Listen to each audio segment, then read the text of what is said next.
Vadakkanchery service സഹകരണ bank ഹാളിൽ വെച്ച് സംഘടിപ്പിച്ച ഇഫ്താർ വിരുന്നിൽ നഗരസഭാ ചെയർപേഴ്സൺ മിനി അരവിന്ദൻ അധ്യക്ഷത വഹിച്ചു. നഗരസഭാ വൈസ് ചെയർമാൻ പി.എൻ. സുരേന്ദ്രൻ സ്വാഗതം പറഞ്ഞു. വടക്കാഞ്ചേരി എം.എൽ.എ. സേവ്യർ ചിറ്റിലപ്പള്ളി മുഖ്യാതിഥിയായി.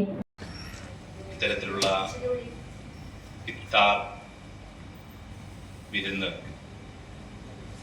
ഒരു സമൂഹത്തിൻ്റെ വളരെ പ്രധാനപ്പെട്ട ത്യാഗത്തിൻ്റെ ഭാഗമായി നടക്കുന്ന നോമ്പ്. നേരത്തെ ഇവിടെ അച്ഛൻ സൂചിപ്പിച്ചു, എല്ലാ വിശ്വാസി സമൂഹങ്ങളിലും ഇത്തരത്തിലുള്ള സ്വയം ത്യാഗം സഹിക്കൽ. ഓട്ടുപാറ ജാറംപള്ളി ഖത്തീബ് ബഷീർ അസ്ലമി മുഖ്യപ്രഭാഷണം നടത്തി.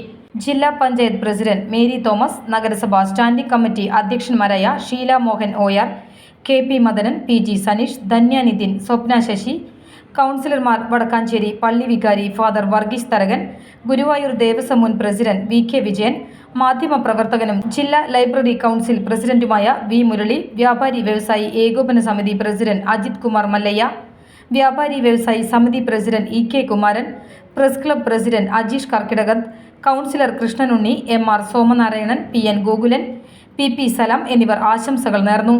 വിവിധ രാഷ്ട്രീയ പാർട്ടി നേതാക്കൾ, മതസാമുദായിക നേതാക്കൾ, മാധ്യമപ്രവർത്തകർ തുടങ്ങിയവർ വിരുന്നിൽ പങ്കെടുത്തു.